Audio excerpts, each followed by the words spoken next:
Okay.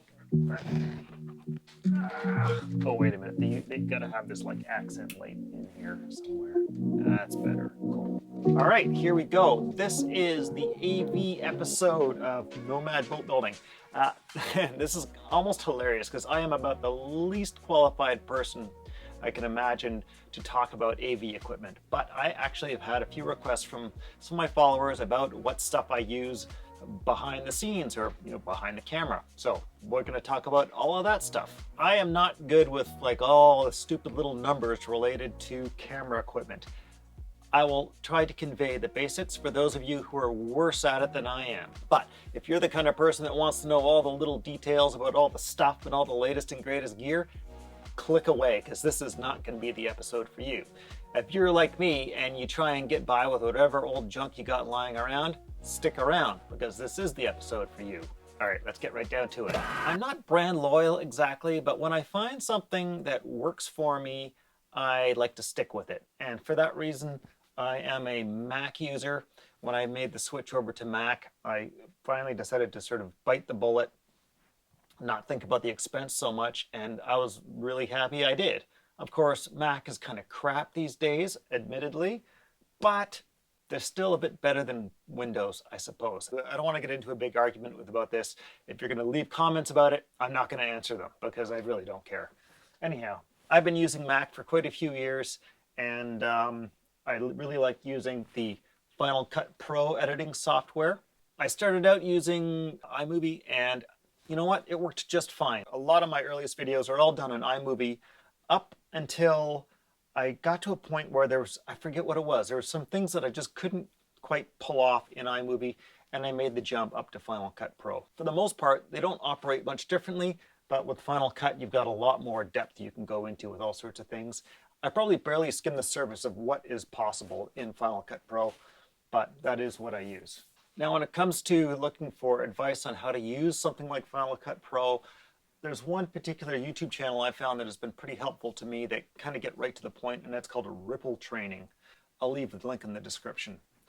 And not that there aren't other people out there that have done great stuff. There are plenty of them. But Ripple Training is the one that I seem to consistently go back to for little good tips on how to do things efficiently. Now, for camera equipment, I really like to use DSLR Video Shooter. There's a fellow named Caleb who runs that channel. What I like about him is he gives you a lot of comparison videos. He looks at the new stuff, compares it to the old stuff.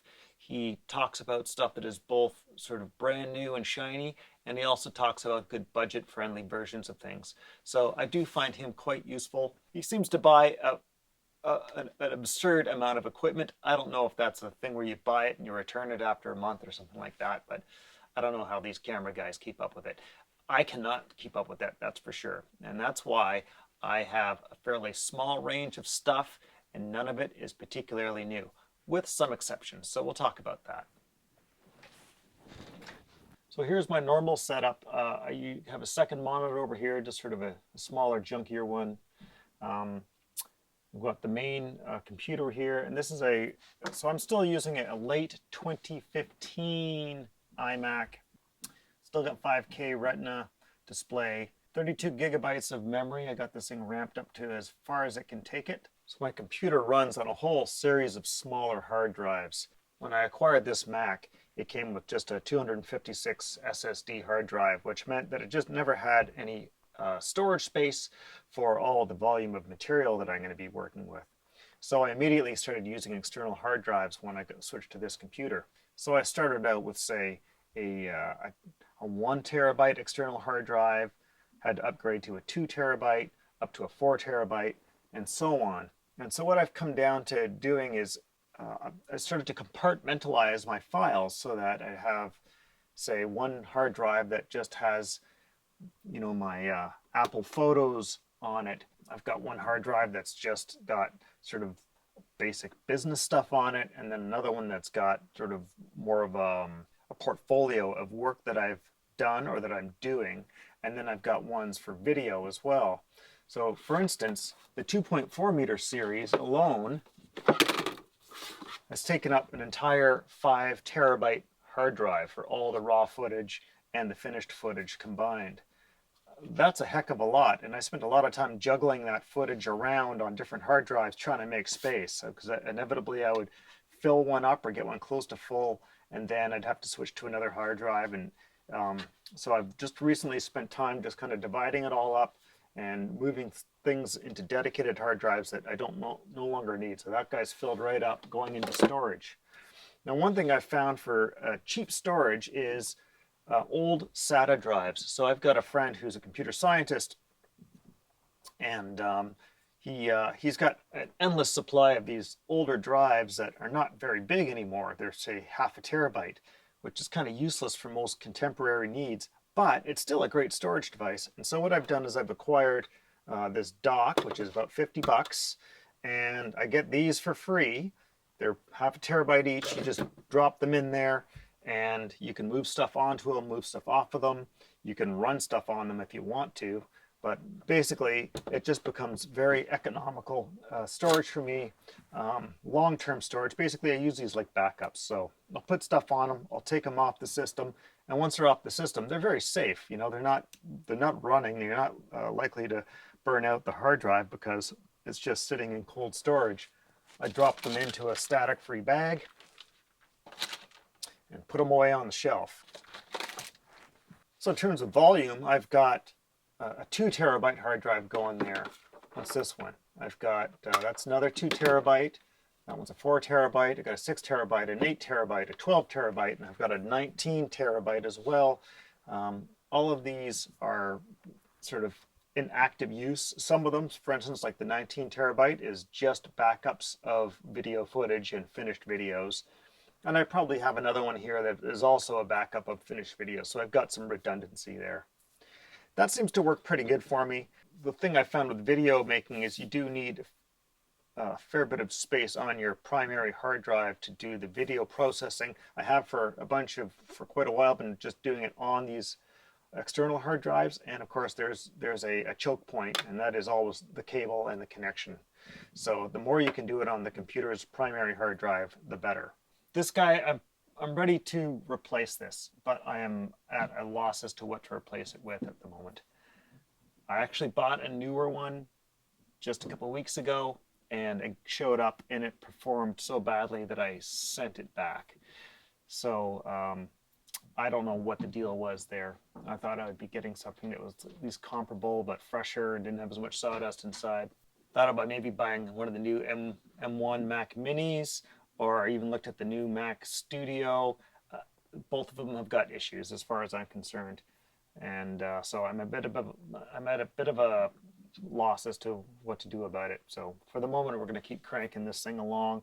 It is getting really frustrating to use it at this point, though, just because it's not regenerating the graphical information I need to edit videos efficiently is not happening fast enough. So much of this happening all the time. Oh man, it drives me nuts. Although the one thing that's really nice about this computer, still has posties. Remember those? So let's just start talking about cameras. Now, that's one area that I'm actually quite brand loyal, and that is for Canon stuff. I mean, check this out. This is my first Canon camera, 1974 Canon FTB. Look at that, 250 bucks, ratty case included. This case is actually a lot less ratty when I got it. That's how much I've used this camera. I wore it right out. Anyhow, this has been a great camera, and obviously not video capable, but when it came to buying a new camera that could be video capable, I started out with a Canon camcorder, and I don't even know where it is anymore. It's somewhere around here. It stopped working for me, so I stopped using it, but it got me started. Now I do everything on a Canon 70D, and I actually have got 2 of them identical, and that's because I needed to get double shots in the shop. I was finding I was moving the camera around a lot, trying to get close-ups, trying to get shots from far away, and it was getting really sort of awkward. So I thought, I'm going to get a second camera so I can set up for 2 shots at the same time and double down on some of my activity. So I'll often use the camera that we're shooting on right now as my primary camera that's recording all of my sound. And then I have a second one set up, often with a longer zoom lens or telephoto lens on there to catch details from further away in the shop. One little hack here is this door here on the little view screen. I put this little piece of plastic tape with a little piece of dowel on here. That's just so I can grab this thing, because I always need to grab it and usually have hands covered in epoxy. The fact that these aren't covered in more epoxy is actually pretty impressive. Anyhow, these have been great, and no, they don't shoot 4K, they don't shoot 6K or any sort of that stuff. They're just HD, but I figure I'm uploading to YouTube as my primary outlet for this stuff, and you can only go up to HD on YouTube anyway, so why bother trying to shoot higher? And I don't tend to zoom in on my footage very much, so I'll crop things down a tiny little bit, but I'm not trying to zoom way in, so I don't feel like I really need to get up to those higher resolutions. If I got good lighting and good focus, I think I get clear enough video from what I have. Now, the lighting in my shop is not great, so if I'm not careful and my aperture is set too narrow, I get fairly grainy footage, so that's something I have to be careful about. Not only do I have 70D as my primary camera, but it was only like about a year ago that I bought a second 70D. Why didn't I buy one that was newer? Well, at the time, I think 90Ds had just come out, and the 80D really didn't really offer much more beyond the 70D, I think. And none of the 90s were in the used market yet. So I felt it was just simpler just to stick with another 70. It was proven, and you know, it's a little more cost friendly. I think I paid about $800 for the used 70D. Ironically, the first one I probably paid about the same amount because it was freshly put into the back burner when the 80D came out. So I actually got a really good deal on my very first 70D. Anyhow, I've been really happy with these cameras. I've thought about upgrading to the Blackmagic camera line, but the file sizes on those things are huge, and I have had a tough time trying to keep up with hard drive space once I started making videos. So I felt like switching over to a camera that's going to take up more space in terms of the data it produces wasn't going to work out for me. So for now, we're sticking with these. Okay, so here's the rig that I'm shooting on most of the time. So another 70D. I like using these 10 to 22 lenses, and I'll talk about lenses in a moment. So up here we've got a Rode VideoMic Pro. This was a great purchase. I'm really happy with this, and when I ran into some trouble with it well over a year after purchasing, Rode did a repair job on it and got it back to me in short order. So I've been really happy with this. I really like this mic because it can run on phantom power, which means it can run off the battery power.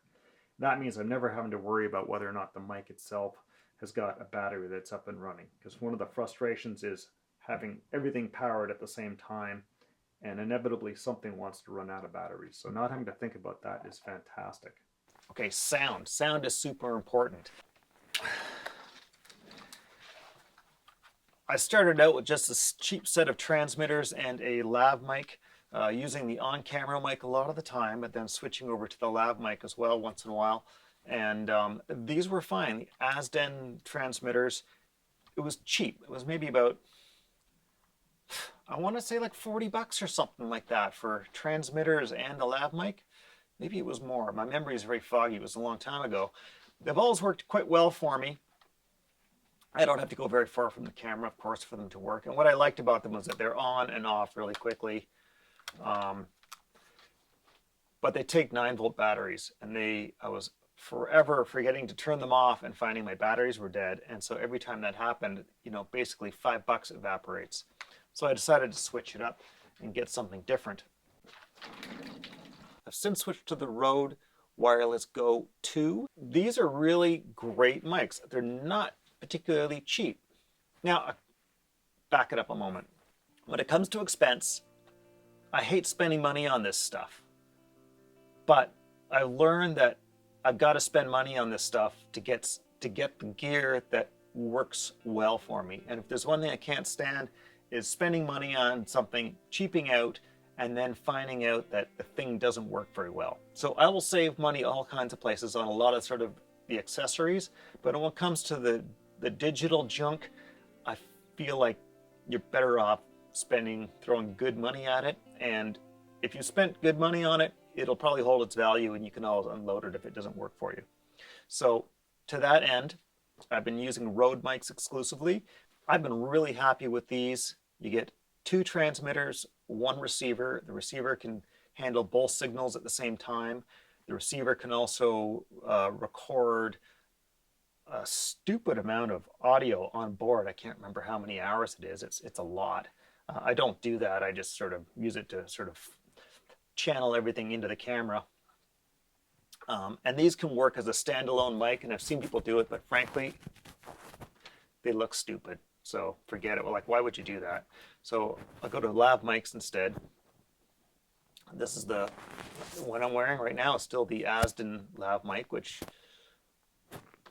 cost me hardly anything, and it seems to work pretty good. And then on my apron, I have a higher quality one, about $100 for that mic. But it goes right to one of these little transmitters. And check this out. Look how small this guy is here. Just tucks away like nothing. I love it. So we've got the Rode VideoMic Pro mic feeding into a cable splitter, basically a Y. And then we've got my Rode Wireless Go transceiver that's also fitting into this Y. And this is allowing the left and right channels to each have a separate signal. And I really like that because that means in post, if I want to, I can separate those 2 signals and just work with one of them. Oh, for Christ's sakes, come on. So I played around with a few different splitters, but it took me a while to find one that actually delivered each signal onto 2 separate channels in the camera, because otherwise it would just turn them into a mono signal and I would just get one thing in the camera that I could work with in post. This way, if I want to, I can separate those 2 things out and I can isolate just the lav mic, or I can isolate the shotgun mic. Now, for a while, I was recording separate audio and I was going to this H5 Zoom recorder. Really nice piece of equipment. I can't remember what the price tag is on this. We'll say somewhere under $500. Probably a good bit less than that, actually. It's surprisingly economical, all things considered. And that worked great for me for a long time, but I found trying to sync audio to the video to be a big pain. Actually, it's not hard to do it in the software. Final Cut Pro software does a great job of linking those 2 guys together easily, but it's the organizing of the files. When you download all this stuff onto your computer, like just finding this little sound clip and figuring out, you got to listen to it, see what's on it, and then go find the video footage that matches it, and then somehow link them together so that you can find them when you go to do your editing. It's just brutal. So I gave up on that, and I have since found a way to sort of get it all onto the camera. I do use this now at the desktop for doing voiceovers, so I will plug my lav mic directly into this and use it as a preamp for the computer. For a while I was using this blue raspberry condenser mic for doing all of my voiceover stuff. It's a great mic, but it's so sensitive it picks up the sound of everything in the room, even from upstairs where the girls are arguing, fighting, and throwing things at each other. So I've stopped using that most of the time. I use it once in a while if things feel quiet. The reason I went from that, as opposed to just plugging, say, a mic directly into the computer itself, a regular mic, is because this is a USB mic, and I was getting some sort of electronic interference through the regular AV jack on the computer. So the USB solved that, but it was always just too sensitive. So here we have the camera gear table. Primarily, this is just a big battery charging docking station. So it took me a while to finally smarten up and buy a power bar that had a bunch of USB docks in it. So that was a big help. We got batteries for the Canon cameras. Now I've been playing around with sort of other battery packs that are coming, sort of knockoff ones. Mostly they've been working okay, but I find as they get older, they start to not have quite the juice, and they run into a little bit of conflict with my cameras running those. A really early version of the Canon Rebel, still going strong. In fact, I just did a repair on this one. I just use this for stills. It doesn't have video capability. Of course, we've got a GoPro here. I don't use that very much, but it's handy to have it on hand for a few things. Got to have your poofer for blowing dust out of the nooks and crannies, and there is plenty of dust around here. Extra little LED lights for lighting up specific things while I'm working. The shop doesn't have enough light in it, so I have to think about lighting a lot. Onboard light here, this has been really great for just helping to boost all the light on the subject matter. Before I had this, I was always sort of working in a bit of a shadow. This is pretty cost effective too. It was like maybe 50 bucks at most. I can change up the color from warm to cold, and of course I can control the intensity too. All things considered, it was a pretty good purchase. This is a company called Tyka, Tycka, and the light that's on the camera and this light, both of them run off these Sony batteries. I kind of wish I could get ones that run off Canon, but these have been working really well for me. So these are newer batteries, and newer light here, NEEWER. They've been working really great for me. Pretty cost effective. I think it's like about 50 bucks for this light. Probably pay about 50 bucks for a couple of these batteries or something like that combined. Whenever you see me doing an Instagram live, I'm doing it on this little rig up here, which is something I cobbled together. A bit of aluminum angle iron taped to a little piece of steel here, and I got a magnetic holder on my phone. Welded this little nut onto here so I can hang this whole thing from the ceiling or wherever I need it to go. So that's been working pretty good for me too.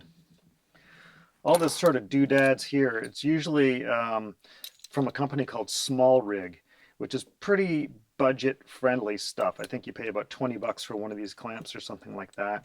So they're kind of like Manfrotto knockoffs. And I have to say, I'm impressed with the build quality on these things for the relative low cost of them. I've been really happy. Do they work as well as Manfrotto? Probably not exactly as well, but they work well enough for my purposes. I've been trying to come up with ways to hang these cameras from the ceiling using these the hot shoe here, but I still haven't come up with a way that is really functional. You can get it to do it, but trying to get it to aim exactly where you want it is always cumbersome. There's just too much weight in the camera to make these little control arms hold exactly so. They're really not intended for that kind of stuff. Of course, there's a whole raft of doodads here that I have for camera equipment. You know, more of these little small rig gimbally things and hot shoe wonky doodles and extra SD cards and stuff like that. The only really important thing here is the GoPro Hot Wheels car. Okay, let's talk about lenses. What I'm not going to do is baffle you with tons and tons of numbers because I'm not a techie guy. So for the most part, I like working with this Canon lens. That's what we're shooting on right now.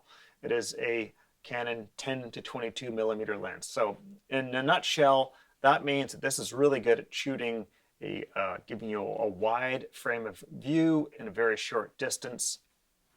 It doesn't work on big stuff that I can't step very far back from. I need a really good wide angle lens. And this one does the job very nicely. It does it so nicely, I've got two of them because I want to be able to have one on my still camera to be able to just shoot photographs while I'm doing my actual film work. I had a different wide angle lens for a while. It was a really nice lens, but the motor noise was so loud that I couldn't use half the footage. If you watch some of my older videos, you'll hear this clack, clack, clack, clack, clack, clack, clack, clack. That's that lens. This one still has a bit of motor noise, but it's not too bad. Okay, for sort of the mid-range stuff, I like the Canon 1055. This is the stock kit lens that you get with almost all these Canon cameras. This thing, which is not an expensive lens, I think to buy it brand new is only about 100 bucks or something like that, 150 bucks. Has got a beautifully quiet motor in it. It is dead silent. It doesn't zoom in like super fast, like lightning fast. You wouldn't use any of these lenses that I'm using here are not intended for, like, you know, if you're a sports guy that's trying to capture action quickly. I'm doing video. I want smooth transitions when the focal point is changing. And so this does a beautiful job. And for shooting stuff that's sort of in a sort of medium frame distance, it's actually quite a nice lens for that. And then the last one I have here is this 55 to 250. So what this is great for is when I try and get some detail shots from across the workshop. I can put this thing 10, 12 feet away and get a really close shot. So if I'm trying to do some details on the inside of a boat and I can't get the camera very close, this is where that comes in handy. I'll set this across the shop, I'll zoom in tight on something I'm doing with my hands and get that in close. So in a nutshell, when you got higher numbers, it's better for shooting things from farther away. That is, it'll get more detail from further away. And if it's got lower numbers, you're going to get in a bigger field of view within a short distance. So that's the real dumbed down version of what you get with lenses. And of course, when you get into what they call the f-stops or the aperture, that is the amount of light that you can get in. And the lower the number, the more light you can get in. So if you get, say, a 1.2 aperture lens, you could shoot in very dark conditions more easily than with something that can only get down to, say, 5.6 or whatever the number is. In my workshop, because my lighting is not sort of super brilliant, I tend to have to try and keep the aperture wide open and shoot with a short focal length just to sort of make it look right. Otherwise, my footage gets pretty grainy. So I thought we'd just take a quick look at how these different lenses affect our shooting. So right now, I have the 10-22 lens on here. And if we look at my tool wall, I'm set up. Here we go. We've got basically one arm span, a fathom, about 6 feet. So let's look at the differences. So there we are, zoomed out as far as possible. My aperture is able to go down to 4.5. Here I'm zoomed in as far as possible. The aperture still stays at 4.5. Now I've got the 1855 lens on here. We're zoomed out as far as possible. The f-stop or aperture is able to stay at about 4.5, just like the last lens. Now we're zoomed in as far as it can go. The f-stop changes to about 5.6 because not as much light is able to get into this particular lens. This is the 55-250 zoomed out as far as possible. Aperture is still able to stay down at 4.5, surprisingly. Now let's zoom all the way in. At this range, I can't even get in focus. Let me just back way up. There we are. I'm leaning back till my head's just about touching the wall. And the aperture, again, changes now to about 5.6.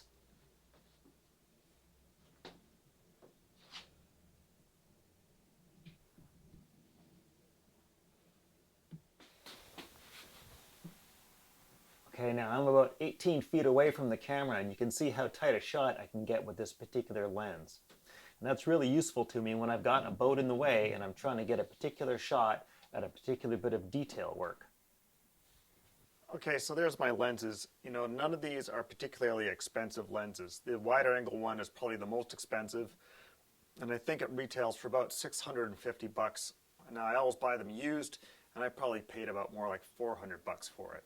Like the kit lens I bought brand new, still it was only about 150 bucks, and I think this 55-250, I bought that brand new. I think it was only about under 200.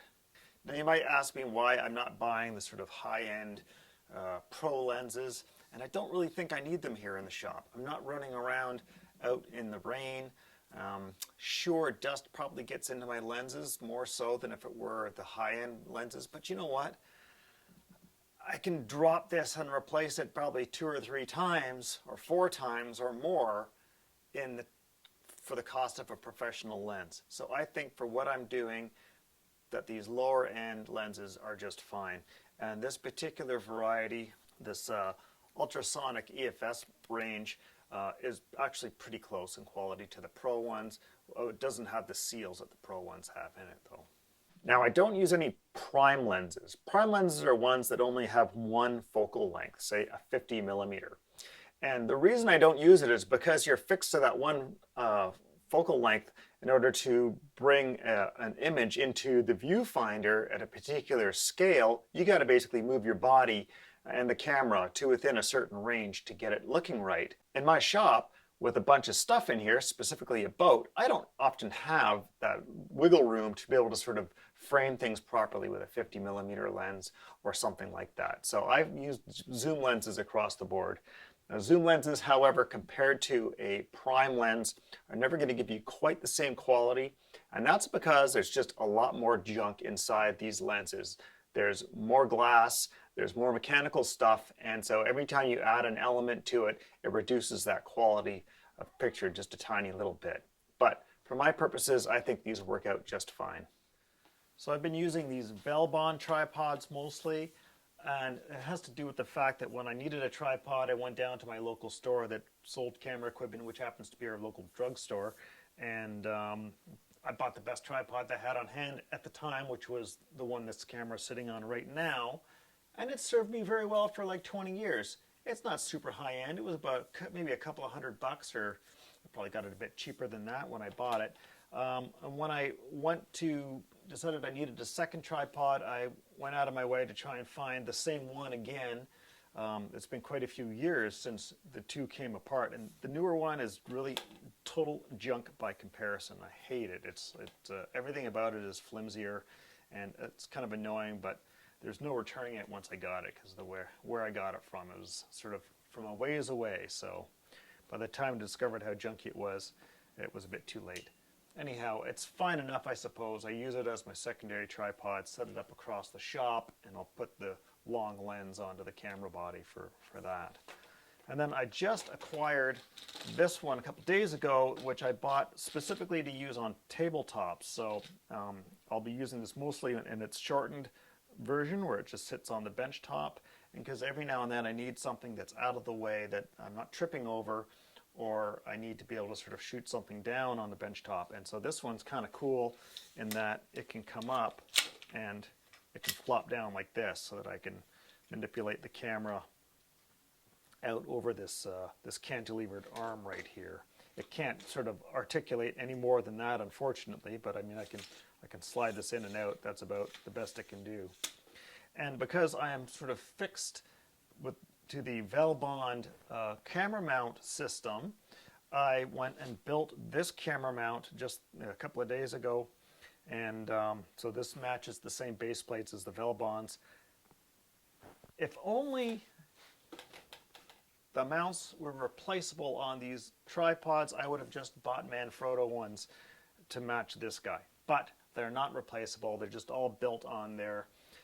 So I'm kind of stuck with it, and I don't want to spend the money to invest in replacing these tripods entirely just for the sake of the camera mount. So a few hours of screwing around, and I managed to put together this little copy of these camera mounts, and it works just fine.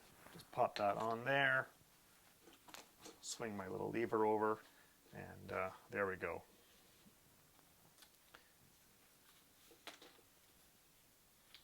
So that's a good quick fix. Not forever, but for the time being, I'm happy about that. Okay, so one of the reasons I've been liking these cheaper Velbond tripods and not replacing them is because they're really lightweight, which is not really what you want if you're doing most film work, because usually you want a nice heavy tripod that's keeping everything steady. But I'm not manipulating the camera. Usually the camera's sitting on its own. I'm not touching it while I'm working. So these guys are great because I can just lift them up very easily and get them out of my way. They're not cumbersome that way. When I looked at a lot of higher end tripods, they're all just like a bigger footprint. They're heftier and more cumbersome. Not really what I need. And in this shop, what's more important is to be able to have a tripod that is got a small footprint, but then I can get quite high in order to get these shots looking down at the work that I'm doing, and so I don't get all the background lights in the view all the time. Okay, well that's it for the AV episode of Nomad Boat Building. I hope that was useful to you. Like I say, I'm not really a big gearophile, technophile, but I do need to understand a little bit of stuff in order to make these videos, and I do my best to understand as little as possible, because there's only so much room in this noodle here, eh? Okay, until next time, keep your stick on the ice.